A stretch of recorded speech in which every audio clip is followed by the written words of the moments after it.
बिस्मिल्लाहिर्रहमानिर्रहीम, अस्सलाम वालेकुम। मेरा नाम है महमूद हुसैन और आज की वीडियो में हम देखेंगे कि वर्डप्रेस को हम कैसे अपने कंप्यूटर के ऊपर इंस्टॉल और कॉन्फ़िगर कर सकते हैं। वर्डप्रेस बेसिकली एक कंटेंट मैनेजमेंट सिस्टम है, एक ऐसा टूल है, एक ऐसा प्लेटफ़ॉर्म है जिसकी मदद से आप वेबसाइट्स बना सकते हैं without even writing a single line of code. Just इसमें ड्रैग एंड ड्रॉप और कॉन्फ़िगरेशन की बेस पे आप पूरी वेबसाइट्स बना सकते हैं और वेबसाइट्स बनाने के लिए हमारे पास बहुत सारी जो है बनी बनाई थीम्स अवेलेबल हैं और डिफरेंट काम करने के लिए हमारे पास प्लगइन्स अवेलेबल हैं। तो देखते हैं कि कैसे हम इसे अपने सिस्टम पर इंस्टॉल कर सकते हैं। इसके लिए आपको गूगल पर आप लिखिए वर्डप्रेस डाउनलोड और जो होगा उस पहला लिंक आएगा wordpress.org। मेक श्योर कि आप wordpress.org पर ही हैं। दो वेबसाइट्स हैं हमारे पास, एक wordpress.com है, एक wordpress.org है। wordpress.com बेसिकली अगर आप ऑनलाइन सारा काम करना चाहते हैं वर्डप्रेस की मदद से, ऑनलाइन सारी वेबसाइट्स बनाकर और ऑनलाइन इसको डिप्लॉय करना चाहते हैं तो उसके लिए wordpress.com है। और अगर आप वर्डप्रेस को डाउनलोड करके अपने सिस्टम पर इसे कॉन्फ़िगर करना चाहते हैं तो फिर आप wordpress.org पर जाएंगे।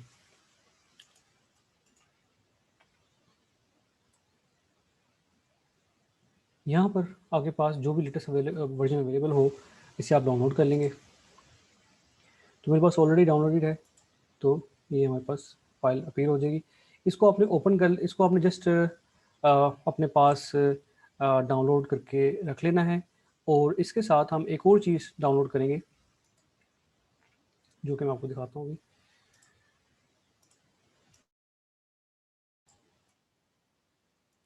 ओके, वर्डप्रेस डाउनलोड करके हमारे पास आ चुका है और इसके साथ आपने डाउनलोड करना है XAMPP server, XAMPP XAMPP download.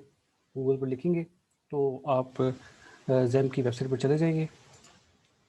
XAMPP एक वेब सर्वर है हमारे पास। ये एक ऐसा सॉफ्टवेयर है जो कि डायनेमिक वेबसाइट्स को आपके सिस्टम के ऊपर लोकली चला कर दिखा सकता है, बिल्कुल ऐसे ही जैसे फॉर एग्जांपल कि हमारे पास एक वेबसाइट है और लेट्स से कि डायनामिक वेबसाइट है जिसके साथ कुछ कंटेंट एसोसिएटेड है, जैसे डेटाबेसेस हैं, फर्दर कुछ कंटेंट्स हैं जो कि किसी सर्वर के ऊपर होस्टेड हैं। तो बिल्कुल इसी तरह से जब वेबसाइट हमारे सिस्टम के अंदर होगी और उससे कंटेंट हमारे सिस्टम के अंदर होंगे तो ये जैम्प सॉफ्टवेयर जो है ये उसको चलाकर दिखा सकता है किसी भी डायनामिक वेबसाइट को। और इसके साथ साथ हम डेटाबेस बनाने की फंक्शनैलिटी भी इसके साथ अचीव कर सकते हैं।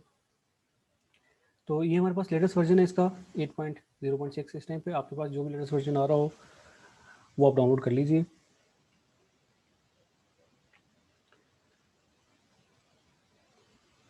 ओके, सो हम इसके सबसे लेटेस्ट वाले वर्जन को डाउनलोड करते हैं। सो मेरे पास ये ऑलरेडी मौजूद है।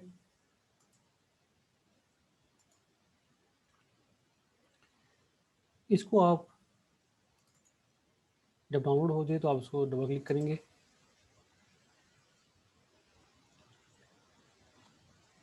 और इसके आपको वार्निंग आएगी यहाँ पर। इस वार्निंग को आपने ओके प्रेस कर देना है। सिक्योरिटी वार्निंग थी बेसिकली, और इसको आपने नेक्स्ट पे क्लिक करना है और आपने मेक श्योर करना है कि तमाम चेक बॉक्स यहाँ पर चेक हों। नेक्स्ट क्लिक कर देंगे। यहाँ पर आप यही डिफ़ॉल्ट लोकेशन रहने दीजिएगा और मेरे पास चूँकि सी में ऑलरेडी इंस्टॉल है और मैं इसकी लोकेशन चेंज करता हूँ ताकि आपको इसकी इंस्टॉलेशन के स्टेप दिखाए जा सके।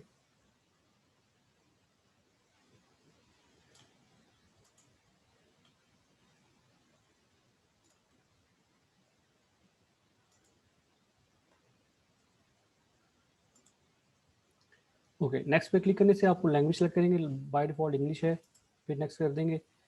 सो इससे इसका default page web page open हो जाएगा। सो आप इसको अनचेक कर सकते हैं तो ये नहीं खुलेगा, अगर चेक रखेंगे तो ये वेब पेज खुल जाएगा, तो उसको पढ़ भी सकते हैं। नेक्स्ट पे क्लिक कर देंगे और then ready to install and next again. So अब ये अपनी फाइल्स को अनपैक करेगा और इंस्टॉलेशन का प्रोसेस कंप्लीट होगा। तो ये थोड़ा सा टाइम लेगा।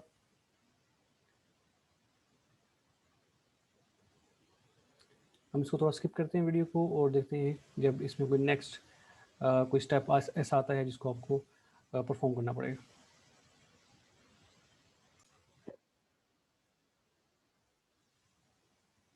ओके जी, जैसे ही ये इंस्टॉलेशन नियर टू कंप्लीशन है, तो ये हमें एक अलर्ट बॉक्स शो हुआ है। तो इसमें आपने इसको अलाउ कर देना है, फायरवॉल के थ्रू इसको अलाउ करना है।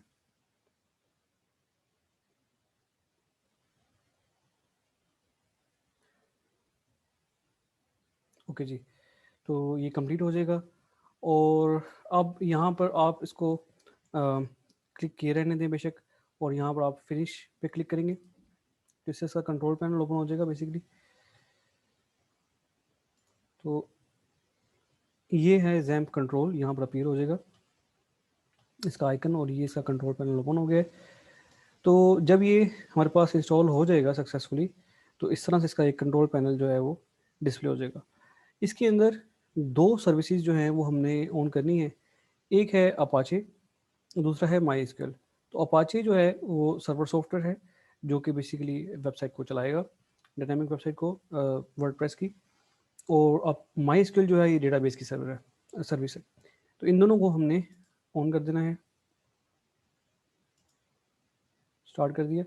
अगेन आप इसको अलाउ एक्सेस करेंगे।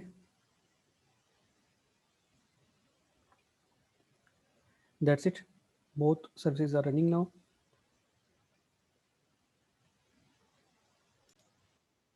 अब जो हमारे पास पहला स्टेप है वो ये है कि हमने वर्डप्रेस के जो डाउनलोडेड फाइल थी उसको हमने प्रॉपर लोकेशन पर प्लेस करना है। तो आप इस फाइल को यहाँ से कॉपी कर लें और सी ड्राइव ओपन कीजिए जहाँ पर आपने इसको इंस्टॉल किया है। सी या डी जहाँ पर भी आपने इसे इंस्टॉल किया है वो आप लोकेशन ओपन करेंगे।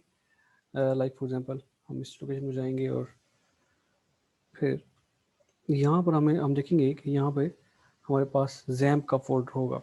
ठीक है, अगर आपने किसी और ड्राइव में किया तो वहाँ पे आप चले जाएंगे। तो बाय डिफ़ॉल्ट आप सी पे इंस्टॉल करेंगे तो सी के अंदर जैम्प का फोल्डर होगा। जैम्प के फोल्डर के अंदर हमारे पास एक फोल्डर का नाम है H T docs. H T docs के अंदर आपने इसको पेस्ट कर देना है। ठीक है, पेस्ट करने के बाद आप इसको अनजिप करेंगे।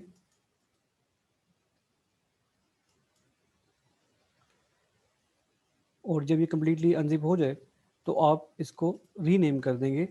अब इसका जो नाम आप रखेंगे बेसिकली वो अपनी आप वेबसाइट का नाम रखेंगे जो आप वेबसाइट बनाना चाहते हैं। फॉर एग्जांपल मैं एक ई कॉमर्स वेबसाइट बनाना चाहता हूँ और लेट्स से उसका नाम है पार्क ई बे। सो इसका नाम हम चेंज कर देंगे।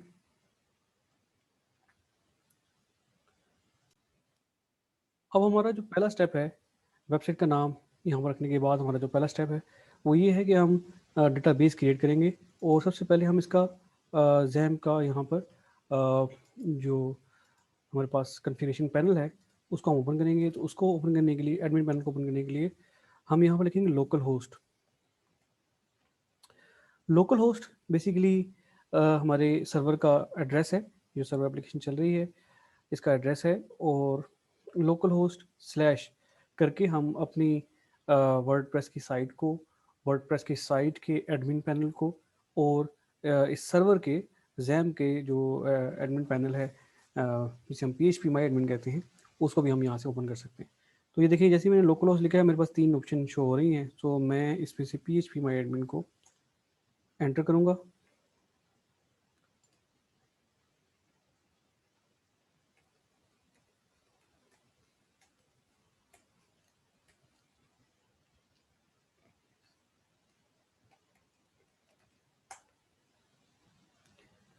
सो मेक श्योर कीजिएगा कि आपका सर्वर बैकएंड पे चल रहा हो और आप गूगल ना कीजिए। अभी मैंने यहाँ पर जब लिखा लोकल होस्ट और PHP माई एडमिन तो बजाय इसके कि वो एड्रेस ओपन होता ये गूगल सर्च में चला गया। तो बेसिकली आपने इसको गूगल सर्च में लिखना बल्कि URL के तौर पे इसको एंटर करना है। ठीक है जी, जब आप इसको URL के तौर पे एंटर करेंगे लाइक इस कंप्लीट एड्रेस को अगर आप देखते हैं ये कंप्लीट एड्रेस कुछ यूँ है HTTP के साथ। तो अगर आप सिर्फ इतना हिस्सा पेस्ट करेंगे तो मोस्ट प्रोबेबली ये गूगल सर्च में चला जाए। तो आप बेहतर ये है कि आप एक साथ ये वाला पार्ट भी लगा लें, HTTP:/। जब आप इस एड्रेस को लिखेंगे तो आपका कंट्रोल पैनल ओपन हो जाएगा। इसके थ्रू हमारा सिर्फ इतना काम है, ये देखें सर्वर एप्लीकेशन यहाँ पर चल रही है। तो इसके थ्रू हमारा सिर्फ इतना सा काम है कि हमने यहाँ पर डेटाबेस क्रिएट करना है। डेटाबेस क्रिएट करने के लिए यहाँ डेटाबेस पे क्लिक करेंगे और डेटाबेस का कोई नाम देंगे। अब जो जिस भी टाइप की आप ई कॉमर्स वेबसाइट बना रहे हैं, उसकी प्रोडक्ट्स की जिस डिटेल को आपने यहाँ पे एंटर करना है, तो आप उसका नाम यहाँ पे रख सकते हैं। फॉर एग्जांपल मैं यहाँ पे नाम रखता हूँ पाक ई बे _db और क्रिएट पे क्लिक कर देंगे तो डेटाबेस हमारा क्रिएट हो जाएगा।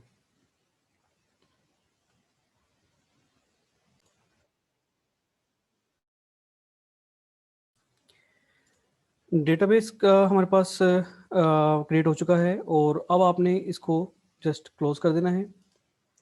और अब अगेन यहाँ पे हमने लिखा था local host /php my admin। अब इसकी जगह पे अगर हमने अपनी अब हमारा जो नेक्स्ट स्टेप है वो ये है कि हमने अपनी जो वर्डप्रेस की साइट है, वर्डप्रेस है, उसकी इंस्टॉलेशन परफॉर्म करनी है, उसकी कॉन्फ़िगरेशन परफॉर्म करनी है। तो उसके लिए आप php माई एडमिन की जगह पे आप अपनी वेबसाइट का नाम जो है वो लिखेंगे, जो फोल्डर आपने यहाँ पे क्रिएट किया था HTDocs के अंदर पाक ईबे, आप इसका नाम आगे लिखेंगे।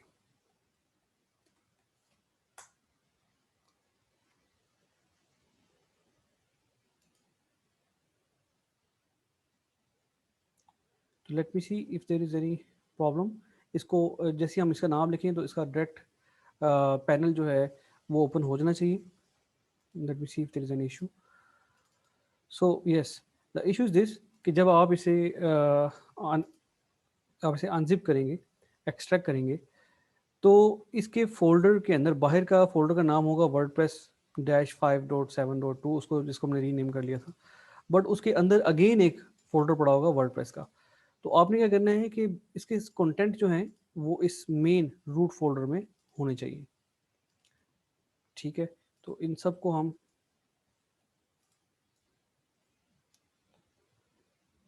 कट करके यहाँ पेस्ट करेंगे और इस वर्डप्रेस के फ़ोल्डर को जो कि अब एम्प्टी है, इसको हम यहाँ से डिलीट कर देंगे। तो अगर आपके साथ ऐसा हो तो आपने ये काम करना। अब जैसे ही देखिए मैंने इसको कंटेंट को बाहर लेके आया हूँ, तो ये आप ये मेक श्योर करें कि HTDocs के अंदर आपका पाक-ईबे का फ़ोल्डर, उसके अंदर ये सारे कंटेंट डायरेक्टली होने चाहिए। तो जैसे ही मैं इन कंटेंट को बाहर लेके आया, इन कंटेंट को बाहर रूट फ़ोल्डर पर रखा है, साथ ही हमारे पास ये डिस्प्ले हो गया है।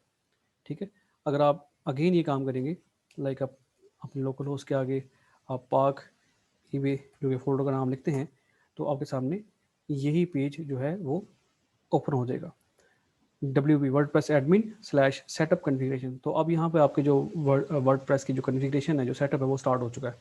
तो सबसे पहले तो आप लैंग्वेज सेलेक्ट करेंगे, इंग्लिश।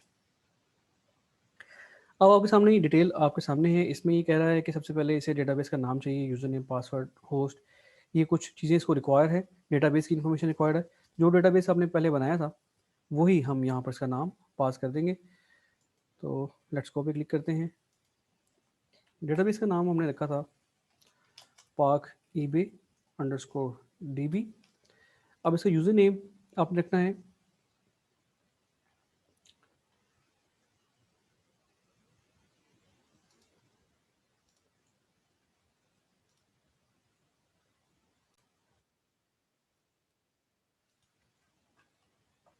यूज़र नेम में याद रखिएगा कि हमने हमेशा जो है वो रूट यूज़ करना है और पासवर्ड के सेक्शन को हमने फ़िलहाल ब्लैंक छोड़ देना है।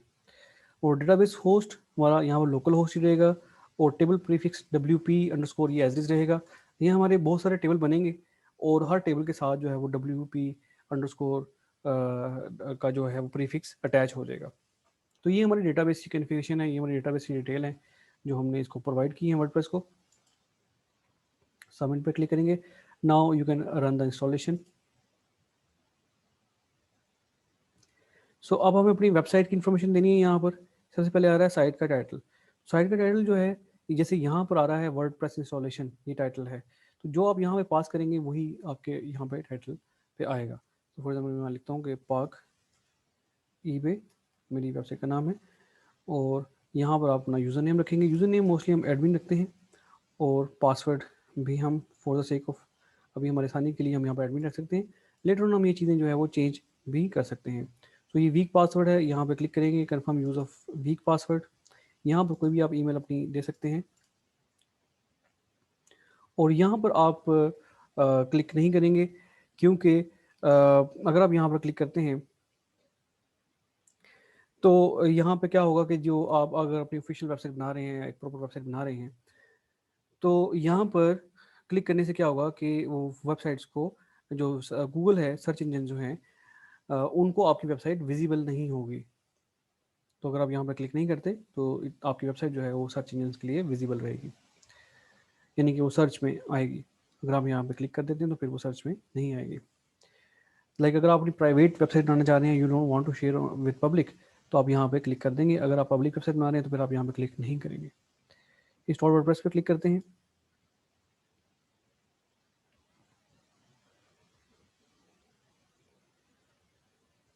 हमारा यूज़र नेम पासवर्ड सेट हो गया है। लॉगिन पे क्लिक करेंगे। यहाँ पर हम अपना क्रेडेंशियल्स पास करेंगे, admin and then again admin. Login पे क्लिक करेंगे और हमारे पास हमारी वेबसाइट का जो डैशबोर्ड है, जिसकी मदद से हम अपनी वेबसाइट को कन्फिगर करेंगे, वो ओपन हो जाएगा। तो ये आपके सामने जो ओपन है, ये बेसिकली आपकी वेबसाइट का बैकएंड है। दिस इज द डैशबोर्ड जिसकी मदद से आप अपनी वेबसाइट को बिल्डअप करेंगे। आप अपनी वेबसाइट में थीम्स को ऐड कर सकते हैं, अपनी वेबसाइट में पोस्ट ऐड कर सकते हैं डिफरेंट, और उसमें थीम्स अपीयरेंस चेंज कर सकते हैं, थीम्स अप्लाई कर सकते हैं, विजेट्स हैं, बैकग्राउंड हैं, ठीक है। और हमारे पास इसमें प्लगइन्स हैं कि जिसकी मदद से हम एडिशनल फंक्शनलिटीज़ जो है वो अपनी वेबसाइट में ऐड कर सकते हैं। तो सारे का सारा जो है वो कस्टमाइजेशन से है, और कॉन्फ़िगरेशन से है, और देन क्लिक से है। कोई एक्चुअल इसमें हमें लाइन ऑफ कोड नहीं लिखने पड़ते।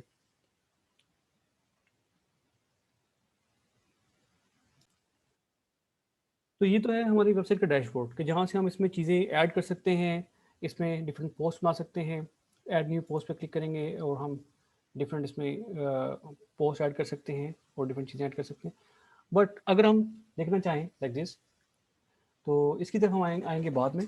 और अगर हम देखना चाहें कि हमारी जो वेबसाइट है वो पब्लिक को कैसे दिखेगी, यानी कि जो भी हम इसमें सेटिंग्स अप्लाई करते हैं उसके बाद एक आउटपुट के तौर पर कैसे दिखेगी, तो उसके लिए आपको सिर्फ यहाँ पर देखिएगा कि यहाँ पर local host slash park eBay slash WP admin है। तो अगर आप एडमिन पैनल खोलेंगे तो ये खुल जाएगा, और अगर यहाँ से आप एडमिन पैनल का वर्ड रिमूव करते हैं, सिर्फ आप लोकल होस्ट के आगे अपनी फोल्डर का नाम लिखते हैं, अपनी वेबसाइट का नाम लिखते हैं, तो अब ये वेबसाइट ओपन हो जाएगी जो कि पब्लिकली अवेलेबल होगी। तो अभी आपकी जो वेबसाइट का बाय डिफ़ॉल्ट स्टाइल है वो ये है। तो इसमें आप देख सकते हैं कि by default basic settings apply हुई भी हैं, और हेलो वर्ल्ड है, आपके पास हेडिंग है, सिंपल टेक्स्ट है, और पोस्ट का जो टाइम है वो आ रहा है, और अभी इस टाइम इसकी कैटेगरी हमने डिफाइन नहीं की, और इस तरह से जो है हमारी वेबसाइट का टाइटल आ रहा है, एंड दैट्स इट। सो आज के इसमें हमने सेशन में देखा कि हमने जो है वर्डप्रेस को वेबसाइट से डाउनलोड करके और उसको इंस्टॉल कैसे करना है। इसके साथ हमने ज़ैम्प को डाउनलोड करके उसकी सॉल्यूशन देखी, और फिर हमने अपनी वेबसाइट की जो वर्डप्रेस की जो इंस्टॉलेशन है, कॉन्फ़िगरेशन है, उसको देखा, और हमने जो है अपना पहला वेब पेज जो है वो यूजिंग वर्डप्रेस बना लिया है। और इसके आगे अब हम देखेंगे नेक्स्ट वीडियो में कि हम किस तरह से अपने एडमिन पैनल को यूज़ करते हुए अपनी वेबसाइट को कस्टमाइज़ कर सकते हैं। That's it. Thank you. Allah हाफिज़।